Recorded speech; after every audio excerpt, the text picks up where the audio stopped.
Nombre: Radio Minera. País: Bolivia. Año de inauguración: 1949. Énfasis: organización comunitaria y la solidaridad. Lugar: distritos mineros de Potosí y Oruro. Beneficiarios: los mineros y la sociedad boliviana general. Los aliados: red de 26 emisoras sindicales mineras. El financiamiento: la Federación Sindical de Trabajadores Mineros de Bolivia. Medios: la radio. Desde el filón estañífero más grande de Bolivia, transmite Radio La Voz del Minero. En el altiplano boliviano se da una experiencia que en materia de comunicación merece atención. En las minas, los trabajadores disponen de emisoras radiofónicas financiadas, dirigidas y manejadas por ellos mismos. Algunas de las emisoras de radio creadas, financiadas y controladas por los trabajadores mineros de Bolivia fueron La Voz del Minero, la Radio Vanguardia de Colquiri, la Radio Aminas, Radio 21 de Diciembre, la Radio Nacional de Huanunción y pues entre otras, pero claramente pues estas eran las más importantes. Bueno, básicamente todo el tema de la radio boliviana empezó más o menos en los años 1949 con una emisora que se instaló en el distrito de Cataví, y durante esos siguientes 15 años otros distritos siguieron ese mismo ejemplo y empezaron a comprar diversos equipos, a capacitar jóvenes de campamentos, incluso a capacitar también a los propios trabajadores, financiando una experiencia para entregar así un porcentaje de un salario para poder sostener las emisoras.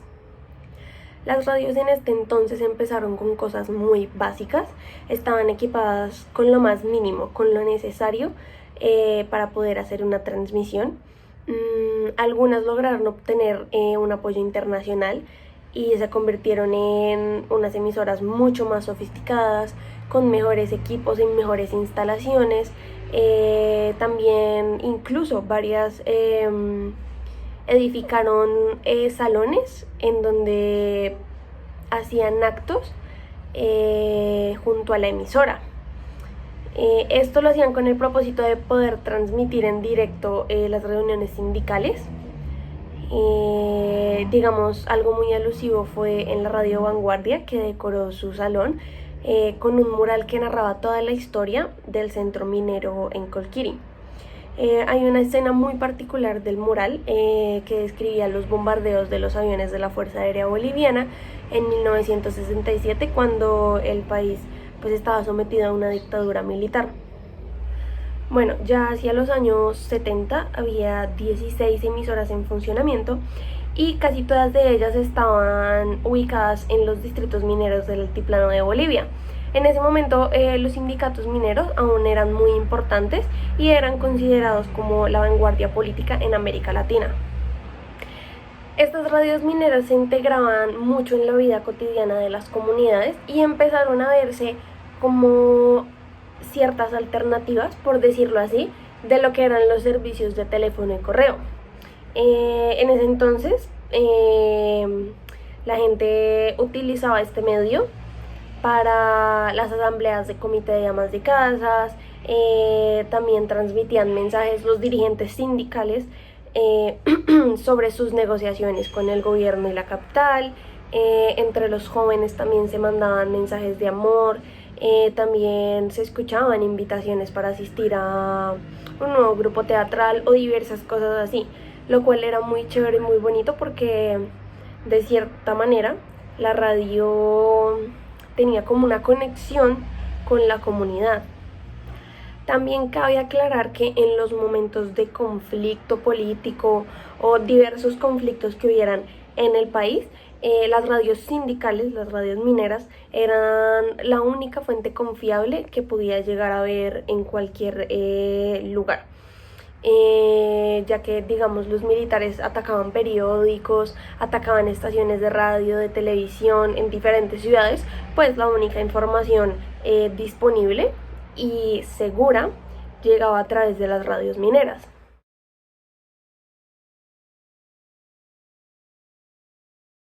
La minería era algo fundamental en Bolivia, incluso mucho antes de que el país alcanzara su independencia en el año 1825.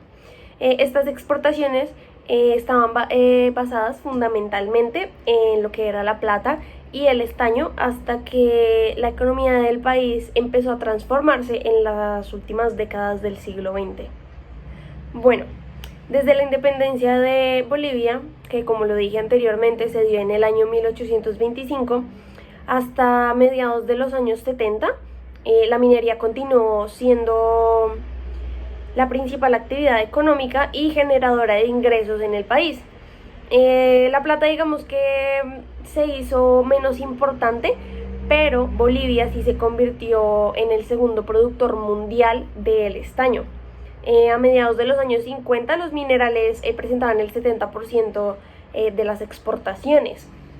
Debido a todas estas exportaciones, miles de trabajadores de estos centros mineros tenían esa responsabilidad encima de sostener la economía del país y en ese entonces a sus 5 millones de habitantes.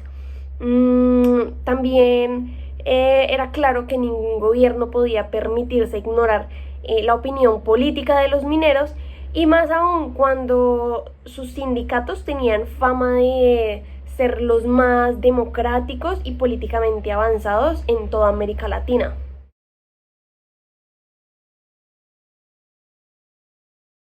El impacto social se basó en que las emisoras de radio jugaron un papel fundamental en el fortalecimiento de los sindicatos mineros en la lucha por la unidad. Todos estos sindicatos estaban afiliados a lo que era la Federación Sindical de Trabajadores Mineros de Bolivia, y durante el año 1946 a 1986 fue la vanguardia de la poderosa Central Obrera Boliviana. También es muy importante resaltar que no era una simple coincidencia que los sindicatos y las emisoras de radio, digamos así, compartieran los locales en la mayor parte de los distritos mineros. Y tampoco era muy común que el secretario de Cultura del sindicato, digámoslo así, dirigiera la emisora de radio. El impacto social de las emisoras de radio de las minas fue también un proceso muy importante en la construcción de una identidad cultural de los centros mineros y de las comunidades campesinas, ya que diariamente la radio minera estaba abierta a la participación. Estas emisoras también visitaban frecuentemente a las comunidades cada vez que la gente necesitara expresarse sobre cualquier tema que afectara su vida, y entre otras situaciones que incluían a la población, a la comunidad dentro de la emisora. ¿Para qué? Para beneficiarlas y ayudarlas. Uno de los aspectos más importantes de todo este impacto social es el de la capacitación. Digamos que estas emisoras mineras dieron lugar a nuevas generaciones de periodistas. Digamos, hacían ciertas capacitaciones y se hacían por lo general localmente y con el apoyo de otras organizaciones.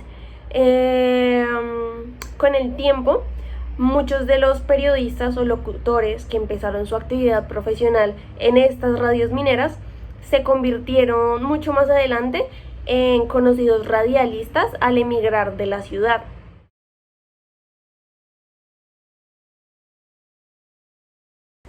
Durante gran parte del siglo XX, los mineros fueron los actores centrales en la economía, en la sociedad y en la política del país. Una vez construidos los sindicatos a partir de una mano de obra migrante con raíces étnicas profundas, el conflicto laboral asumió características estrechamente asociadas al aislamiento geográfico de las minas y al carácter estratégico de la minería en las economías del país. Asimismo, el impacto de su comportamiento político fue determinante en algunas coyunturas de su historia.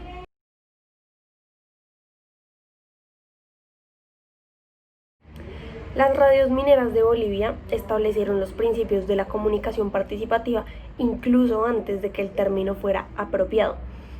A lo largo de su desarrollo fueron independientes, autogestionadas, financiadas y sirvieron de manera consecuente los intereses no solamente de los trabajadores, sino de la sociedad boliviana también. Estas radios mineras eran ejemplo avanzado de lo que era la comunicación participativa.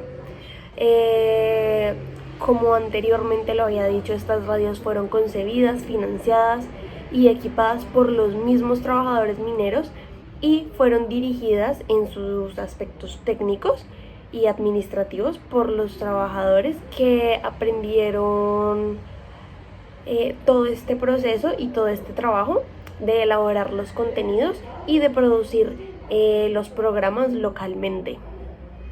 No suelen haber muchos ejemplos en el mundo en donde la comunicación democrática haya representado un papel tan importante simultáneamente en un nivel local y nacional. Tampoco suelen haber muchos ejemplos de las experiencias de comunicación enteramente controladas por la comunidad.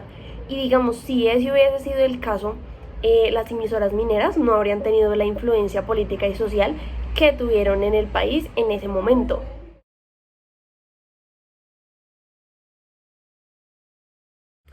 El verdadero desafío de las radios mineras fue la represión política. Esta misma afectaba también la clase minera pues en su conjunto, y algunas emisoras fueron destruidas por el ejército hasta 6 o 7 veces en el curso de su existencia. Muchas de estas optaron por preservar en sus muros las huellas de su resistencia. Muchos de sus equipos fueron destruidos una y otra vez y asimismo fueron reemplazados por nuevos equipos comprados con el aporte de los trabajadores. Desde un punto de vista más técnico, las radios mineras sufrieron deficiencias materiales. Los equipos de la mayoría de estas radios eran muy elementales, aunque pues eran suficientes para realizar un buen trabajo. Cuando los equipos solían dañarse, eran reparados por técnicos locales que carecían de instrumental para poder reparar estos equipos, pero igualmente eran bastante creativos, entonces se las ingeniaban para lograr la reparación. Lo que finalmente hizo que estas radios mineras se terminaran o se apagaran en los años 80 fue ese cambio abrupto en la economía del país. La minería tradicional dejó de ser central en las exportaciones y en el costo del estaño, y resultaba ser más alto que el del precio internacional. El gobierno también cerró las minas estatales y los trabajadores se trasladaron a las ciudades en busca de un nuevo empleo, dejando atrás los campamentos fantasmas de estas minerías. La influencia de los sindicatos decreció y pocas emisoras vivieron la transición hacia un nuevo siglo.